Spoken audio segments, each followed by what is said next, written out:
আমি বলতেছিলাম বর্তমান সেই অবস্থাতে আমাদের কি কারণে আমাদের সেই অবনতি অস্তিত্ব হারার দিকে, তার পিছনে কারণ কি মনে রাখবেন তো আজটা। এর মধ্যে প্রথম যে কারণটা হচ্ছে আমরা কোরআন ছেড়ে দিছি। সেই কিতাব আমাদের কাছে নেই। কিতাব আছে আমাদের কাছে, কথা বলতে হবে। কোরআন আছে আমাদের কাছে, কোরআন নেই। আমরা ছোটবেলা মক্তবে যাওয়ার সময়, যখন ছোটবেলা মক্তবে যেতাম, যাওয়ার ঠিক সময়তে আমরা গড়ে মধুর সুরে গুনগুনি আওয়াজ শুনতাম, অজিফা, কোরআন তিলাওয়াত, ঠিক কিনা? বয়স্ক মানুষরা ঘরে বসে অজিফা তিলাওয়াত করত। অজিফাতে আছে সূরা ইয়াসিন শরীফ, অজিফাতে আছে সূরা রহমান, অজিফাতে আছে সূরা ওয়াকিয়া, অজিফাতে আছে সূরা মুলক, ঠিক কিনা? কথা বলা ঠিক কিনা? আমরা গুনগুনি মধুর সুরের তিলাওয়াত শুনতাম। আমরা এশার পরে তিলাওয়াত শুনতাম। আজ সেই আওয়াজটা শোনা যায়? কথা শুনতে আজ সেই আওয়াজটা শুনি আমরা? বাস্তব দিকে আমি তুলে ধরতে চাই আমাদের অবস্থাটা। আজ সেই আওয়াজটা শুনি আমরা? ভাইয়েরা আমার, শোনো, সে কোরআন আল কারীম চলে যাওয়ার কারণে জাতির অবস্থাটা হলো এই বর্তমান সময়ের মধ্যে আমাদের অবস্থাটা হলো, আমাদের মধ্যে এমন মানুষ আছে যারা আল্লাহর কালাম কোরআন আল কারীম আরবি ভাষায় না, ফার্সি ভাষায় না, উর্দু ভাষায় তাও জানে না। কথা বলো ঠিক কিনা? আল্লাহর কালাম কোরআন আল কারীম এই অবস্থায় মানুষ আছে বর্তমান সময়ের মধ্যে। আল্লাহ রাব্বুল আলামিনের পাক কালাম কোরআন আল কারীম, সেই কোরআন আল কারীমের পরিচয়টুকুও করতে পারে না। তার প্রমাণ দিতে গিয়ে বলি আমি, আমাদের সামনে আমাদের ঘরের মধ্যে প্রায় সময় টেবিলে রাখা থাকে বড় ধরনের ডিকশনারি, ঠিক কিনা? ডিকশনারি রাখা থাকে, বড় ধরনের কোনো বই রাখা থাকে, বুক রাখা থাকে। সেই বই আর সেই ডিকশনারি দেখার পরে গাড়ি এমন বড় বই দেখার পরে সে মানুষটা হাত লাগায় না, বলে হুজুর এটা হয়তো আল্লাহর কালাম, আমি হাত দেব না, উজু নাই, ঠিক কিনা?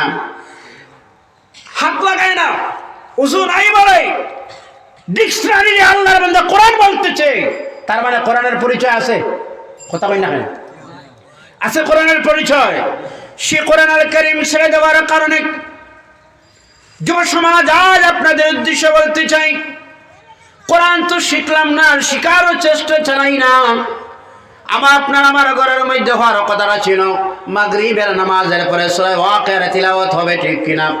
আমাদের ঘরে আমাদের ব্যবসা প্রতিষ্ঠানে হওয়ার কথা ছিল মাগরিবের নামাজ পড়ে আল্লাহর কালাম কোরআন আল কারীম থেকে সূরা ওয়াকিয়ার তিলাওয়াত হবে। যদি ওয়াকিয়ার তিলাওয়াত হয়, আল্লাহ সেই ব্যবসার বরকতময়, আল্লাহ রাব্বুল আলামিন সেই ব্যবসাতে আল্লাহ বরকত দিয়ে দেন। সুবহানাল্লাহ। আপনার আমার ঘরের মধ্যে হওয়ার কথা ছিল মাগরিবের নামাজের পরে সূরা ওয়াকিয়ার তিলাওয়াত। আপনার আমার ঘরে হওয়ার কথা ছিল এশার নামাজের পরে আল্লাহর কালাম কোরআন আল কারীমের সূরা মুলকের তিলাওয়াত, ঠিক কিনা?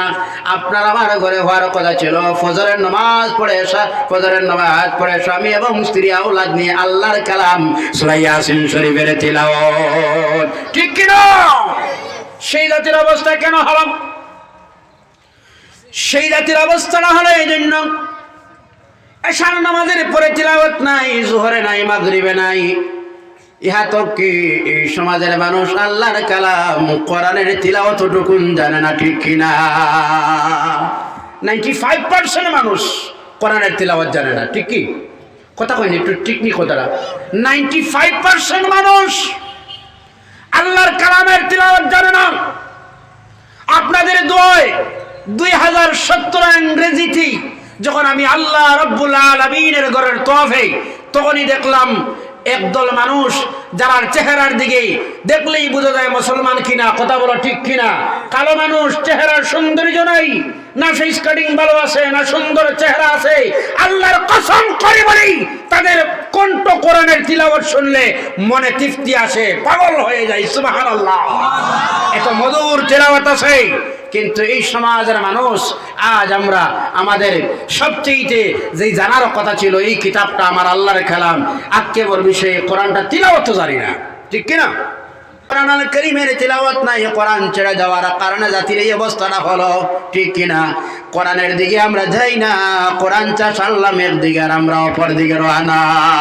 বাইরে এই জমিনের মধ্যে যদি মানুষ বাঁচতে হয়, শান্তিতে থাকতে হয়, এই জমিনের মধ্যে যদি মানুষের ইজ্জত চায়, তাহলে একটাই হুকুম, একটাই কাজ, আমার আল্লাহর কালাম কোরআনকে রাখতে হবে বুকুতে, ঠিক কিনা? সে কোরআন আমরা মানি, আল্লাহর কালাম বলে ঘোষণা করি, আল্লাহর কালাম বলে আমরা মানি, কিন্তু কোরআনুল কারীমের ভিতরে যা আছে তা আমরা বুঝি না, তা আমরা পড়ি না, তা আমরা মানি না, ঠিক কিনা? 1 নম্বর হলো ভাইয়েরা। আর 2 নম্বর হলো আজ আমরা সেই সময়ের মধ্যে দ্বিতীয় কারণটা হলো আমরা আদর্শ হারা হয়ে গেছি, ঠিক কিনা? আমাদের আদর্শ আছে আজ কতটুকু দেখতে হবে। যুব সমাজ মনে কিছু আনবা না, নিশ্চয় মহব্বত করেন বলে দাওয়াত দিয়েছেন, ঠিক তো না? অন্য কিছু মহব্বত করেন বলে দাওয়াত দিয়েছেন আপনারা। আমিও ভালোবাসি বলে মহব্বতে দাওয়াতে এসেছি। আসার পিছনে একটা প্রোগ্রামও ক্যান্সেল করতে হয়েছে, তাও করেছি। আপনাদের মহব্বতে এসেছি। 2টি হাত জোড় করে আপনাদের সামনে বলতে চাই, আমি 2টি হাত জোড় করে বলতে চাই, যুব সমাজ একটু মনোযোগ দিয়ে শোনেন, আশা করেন ইনশাআল্লাহ আল্লাহ পরিবর্তন করিয়ে দিবেন। মনের পরিবর্তন করতে হবে প্রথমে, ঠিক কিনা? মনের পরিবর্তন করতে হবে। যদি মনের পরিবর্তন করি, আমার আল্লাহ রাব্বুল আলামিন পরিবর্তন করে দিবেন, তাতে কোনো সন্দেহ নাই। শুনবেন তো? দ্বিতীয় যে কারণ হলো, এই যুব সমাজ যারা আমরা হলাম, রাসূল সাল্লাল্লাহু আলাইহি ওয়াসাল্লামের আদর্শ নেই আপনার আমার মধ্যে, আদর্শ হারা উম্মত হয়ে গেলাম। এই আদর্শটা কি হওয়ার কথা ছিল? আমার জীবনে ফলো করতেই হলো, আমার জীবনে ফলো করার কথা ছিল আমার নবী দু জাহানের বাদশার জীবন জুড়ে, বলো ঠিক কিনা? আমি একজন মানুষের জিজ্ঞাসা করলাম, আমার বন্ধু একজনের কাছে, ব্যতিক্রমী একজন মানুষের মুখে ছেলেটা একটা দাঁড়িয়ে রাখলো। আমার হঠাৎ একটা প্রশ্ন জাগলো, ভাই মানুষটা একটা পরিবর্তন করছে কোথাও, একটা দাড়ি দড়ি রাখে। আপনারা মনে কিছু মাইন্ড, প্লিজ মাইন্ড করবেন, আপনারা দাঁড়িয়ে কথা বলতেছি তা না, এটা জীবনে ভুল হয়, তবে আজকে থেকে যদি নিয়ত করেন তা আল্লাহ সওয়াব দিবেন, সুবহানাল্লাহ। তখন সে মানুষটা বলল, হুজুর এই যে মুখে দাড়ি দেখতেছেন, তার সেটা হচ্ছে পরিবর্তন নয়, এটা হচ্ছে ওই যে ক্রিকেটার বিরাট কোহলির মুখে দাঁড়িয়ে আছে বলে সে দাঁড়িয়ে রাখছে। কথা বলো ঠিক কিনা? কথা বলি না, এটা ঠিক নেই, ঠিক তো? ঠিক তো, কিন্তু সব এরকম না, সব এরকম না। আমি তখনই বলেছিলাম, যদি ফলো করতে হয়, আমরা হলাম মুসলমান, আমরা হলাম নবীর এতিম উম্মত। আমাদের জীবনে, আমাদের হাঁটতে, আমাদের চলতে, আমাদের ঘুমাতে, আমাদের বিছনাতে যাওয়া, আমাদের সবটুকুন কাজে ফলো যদি করতে হয়, করতে হবে আমাদের নবী মুহাম্মদুর রাসূলুল্লাহ। আমি বলতে চাই আমার ভাই, আমাদের নবী সাল্লাল্লাহু আলাইহি ওয়াসাল্লাম তার আদর্শ, রাসূলের আদর্শ যদি আমি বলি, কোরআন থেকে নয়, হাদিস থেকে নয়, অন্যান্য ধর্মের মানুষ আমার নবী সম্পর্কে কি ধারণা করেছিলেন শুনবেন আপনারা, আর যদি শুনবেন আপনারা। অন্যান্য ধর্মের মানুষ, খ্রিস্টান ধর্ম সহ, বৌদ্ধ ধর্ম সহ, অর্থাৎ গায়র মুসলিম, নন মুসলিমরা আমার নবী নিয়ে কি ধারণা ছিল, আজ আমরা তা তিলাওয়াত করি না, তা পড়ি না, তা শুনি না, তা জানি না। বাইরে অন্য ধর্মের মানুষের ধারণাই কি ছিল আমার নবী নিয়ে, আমি আপনাদের সামনে বলতে চাই। আপনারা জানেন, সে আমেরিকা হলো পৃথিবীর মধ্যে সবচাইতে শক্তিশালী দেশ, কথা বলা ঠিক না না? সে আমেরিকার মধ্যে একজন লেখক ছিলেন, একজন গবেষক ছিলেন। তিনি মনে মনে ভাবলেন, পৃথিবীর মধ্যে সবচাইতে ভালো মানুষ কারা, আমি আজ সবাই একত্রিত করে জমায়েত করি। পৃথিবীর মধ্যে সবচাইতে ভালো মানুষ, আমি ভালো মানুষ না, আপনি ভালো মানুষ। পৃথিবীর মধ্যে, আসমানের নিচে, জমিনের উপরে, গোটা ওয়ার্ল্ডে ভালো মানুষ কারা? পারবা লিস্ট করতে? কথা কই না কেন ভাই, পারা যাবে তো? ও যুবক বন্ধুগণ, খুব মনোযোগ দিয়ে শোনো। তুমি যদি আজ চাও সবচেয়ে মডার্ন বনতে চাও, তুমি যদি স্টাইলওয়ালা বনতে চাও, ফ্যাশনওয়ালা বনতে চাও, স্টাইলের যদি বনতে চাও, তাহলে ফলো করো ইসলামে। কি স্টাইল নাই? ইসলামের স্টাইল নাই, আধুনিকতা নাই। হর যুগে, হর মুহূর্তে ইসলাম তো আধুনিক, সুবহানাল্লাহ। আধুনিকতা ইসলামে আছে, স্টাইল ইসলামে আছে, স্ট্যান্ডার্ডিটি ইসলামে আছে। আমি যদি চাই সবচাইতে লম্বা চুল রাখে একটু স্টাইল করতে, তা আসেনি না নাই? সাহাব কিবলা আসেনি না নাই? যদি মানুষ লম্বা চুল রাখে যদি চায় তাহলে এতটুকু যদি রাখে আমার নবীর সুন্নাত হয়ে যাবে। কথা বলো ঠিক না? স্টাইলের ইসলামে আছে, স্ট্যান্ডার্ড ইসলামে আছে, ফ্যাশন ইসলামে আছে, তা অন্য কোন ধর্মে তা নাই। সুবহানাল্লাহ। আপনারা জানেন বিশ্বের শক্তিশালী যেই দেশ, সেই দেশের নাম হলো আমেরিকা। সেই আমেরিকার জমিনে একজন মানুষ এই ভাবলো পৃথিবীতে কারা হলেন 12 মানুষ, 12 মানুষের লিস্ট তৈরি করে নিলেন তিনি। কথাটা বোঝা যায়? কোন জায়গায়? কথা বলুন, কোন জায়গায়? যুব সমাজ আজ পড়াশোনার দিকে নেই, তবে আমি গৌরবের সহিত বলতে পারি আজ যুব সমাজ আমরা জাতিরা অনেক শিক্ষার দিকে অনেক উন্নত। কথা বলো ঠিক না? ঘরে ঘরে সেকেন্ড ইয়ার পাস, ঘরে ঘরে বিএ কমপ্লিট, ঠিক কিনা? ঠিক কিনা? আমরা এখানে যারা আছি মেট্রিক পাস তো ফাঁসলা ফাঁসের মতো। কথা বলো ঠিক না? সব এখানে শিক্ষিত ভাইয়েরা আছেন। আমার মনে আশা সবাই শিক্ষিত, শিক্ষিত নিয়ে না, সবাই শিক্ষিত। কিন্তু পৃথিবীতে 2013 ইংরেজিতে রিসার্চ করা হলো কোন ধর্মের মানুষ একটু পড়াশোনা বেশি করে। কোন ধর্মের মানুষ? কোন ধর্মের মানুষ পড়াশোনা বেশি করে? দেখা যায় সবচাইতে বেশি পড়াশোনা করে খ্রিস্টান ধর্মের মানুষ। বাৎসরিক একজন মানুষে 35টা বই পড়াশোনা করে। কতটা বই? কতটা? 35টা বই খ্রিস্টান ধর্মের একজন মানুষের বাৎসরিক পড়ে। আর সবচাইতে মাইনাস পয়েন্টে যারা আছেন এরা এই জাতিরা। একটা বই পড়াশোনা করে না। রিচার্জ করে দেখো তো, পিছনে দেখো, একটা বই আমরা পড়ি তো প্রত্যেকে। একটা কিনলে তো কিনলাম বই মেলার থেকে, সুন্দরভাবে কিনলাম, কিনে আনে গরু রাখলাম, এখানে কি আছে কি আছে যাক রাখলাম তো, ঠিক তো? কথা বলো ঠিক না? ওই বই পড়া কথা দূরের কথা, কোরআন তো তিলাওয়াত করি না। কথা বলো ঠিক না? ভাইয়েরা শোনো, সেই আমেরিকার মানুষ সারা জীবন রিসার্চ আর গবেষণায় করে গোটা পৃথিবীর মধ্যে, ওয়ার্ল্ডের মধ্যে 100 জন মানুষ তিনি বাইরে করলেন যাদের জীবনীতে কোনো ধরনের স্পট দাগ নাই। কতজন মানুষ? আওয়াজ দিয়ে বলো, কতজন মানুষ? 100 জন মানুষ জমায়েত করলেন, 100 জন মানুষের জীবনী ধরলেন, 100 জন মানুষের জীবনী একত্রিত করলেন, করে মনে মনে ভাবলেন একখানা পুস্তক তৈরি করিনি, এই পুস্তকটা তৈরি করলেন। সেই পুস্তকের নাম দিলেন দি 100। ইংরাজিতে আছে তো এই বইটা, এই বইটা ইংরাজিতে আছে, এই বইটা বর্তমান বাংলা অনুবাদ আছে, আসেনি না নাই? সেই বইয়ের মধ্যে এবার সারা মানুষের জীবনী তুলে ধরলেন 100 জন মানুষের। এবার 100 জন মানুষের জীবনী তুলে ধরার সময় মনে মনে ভাবলেন কার নাম সর্বপ্রথম দেওয়া যায়, ঠিক কিনা? কথা বলো ঠিক না? কার নাম দেওয়া যাবে? এবার আবার 100 জন মানুষের মধ্যে তিনি রিসার্চ আর গবেষণা শুরু করলেন। করিয়া দেখা যায় যার 63 বছরের জীবনেতে কোনোদিন কোনো খারাপ কাজ নাই, মিথ্যা কথা নাই, মানুষের কষ্ট দেওয়া নাই, যার 63 বছরের জীবনেতে কোনো ধরনের স্পট নাই, তিনি আর কেউ নয়, তিনি হলেন মুসলমানদের নবী মুহাম্মদুর রাসূলুল্লাহ। তিনি তো আর কেউ নাই। 63 বছরের জীবনেতে আমার নবী কোনোদিন কোনো মানুষের কথা কটু কথা বললেন না, মিথ্যা কথা বললেন না, ধোঁকা দিলেন না, কষ্ট দিলেন না। আমার নবীর চারিত্রিক দিক দিয়ে যদি ফলো করতে হয়, আমার নবীর খিদমতই ছিলেন হযরতে উম্মে সুলাইমের ছেলে, যার নাম ছিল হযরতে আনাস। নাম তো জানা আছে আপনারা। হযরতে আনাস 1 দিন নয়, 2 দিন নয়, 3 দিন নয়, 10 বছর ছিলেন। হযরতে আনাস বলেন আমি আমার জীবনের 10 বছর ব্যর্থ হয়ে গেলাম, একটা দিন আমি আমার নবীর আগে সালাম দিতে পারলাম না। আল্লাহু আকবার।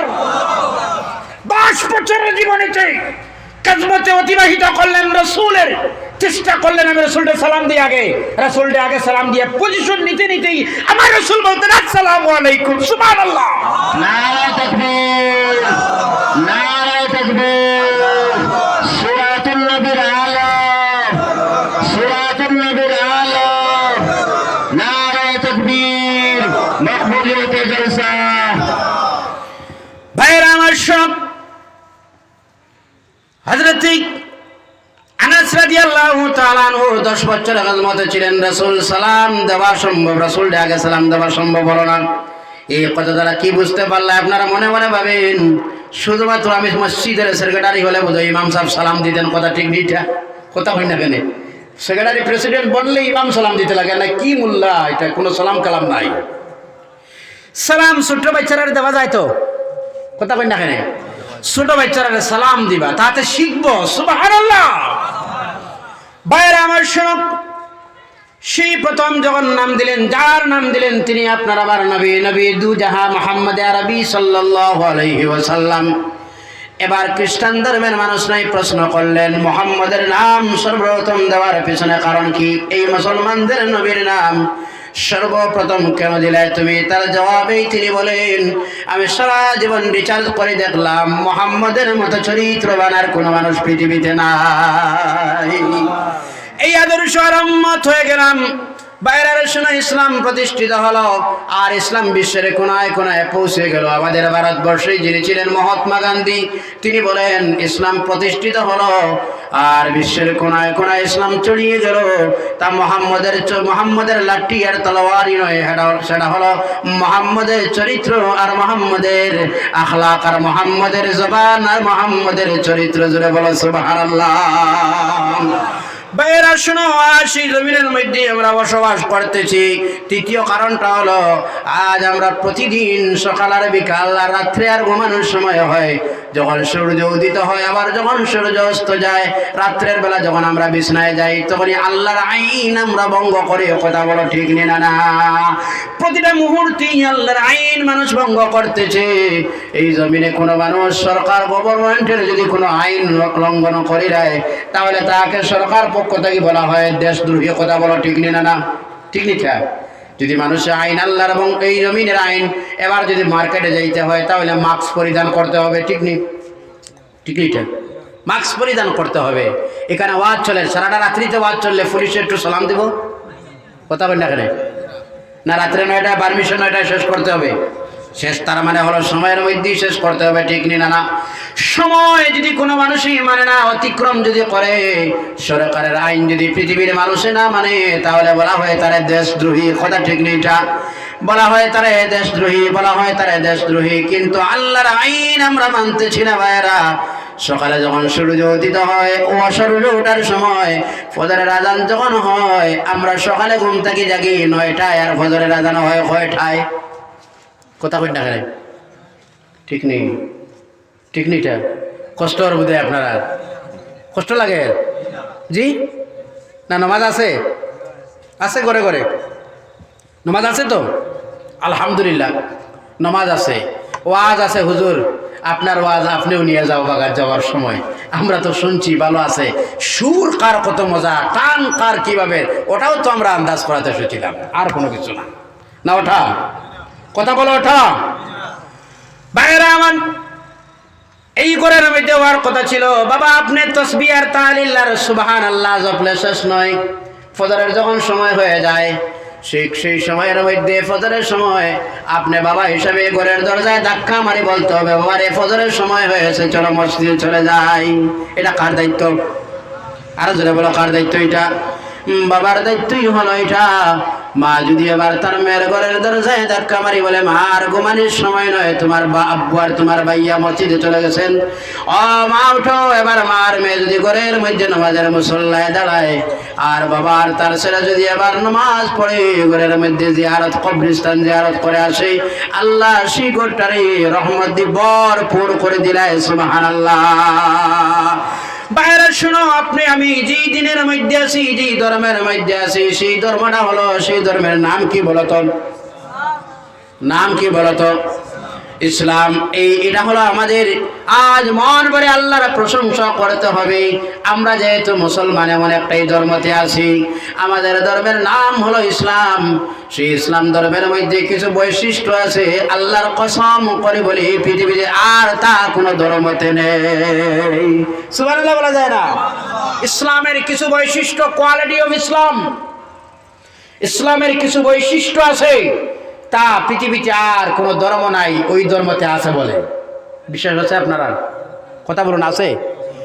সেই ধর্মের মাত্র একটাই বৈশিষ্ট্য বলবো, তারপরে এতে আলোচনায় চলে যাব। 1 নম্বর বৈশিষ্ট্যটা যেটা হলো ইসলাম ধর্মের, সেই ইসলাম ধর্ম যেটা হলো দ্বীনুল ইনসানিয়া, মানবতা শিক্ষা দেওয়ার ধর্ম। যেই ধর্ম, সেই ধর্মের নাম হলো ইসলাম। সেই ধর্মের নাম কি বলতো? দ্বীনুল ইনসানিয়া, মানবতা শিক্ষা দেওয়ার ধর্ম। যেই ধর্মতে মানবতা শিক্ষা দেওয়া হয় সেই ধর্মের নাম হলো ইসলাম।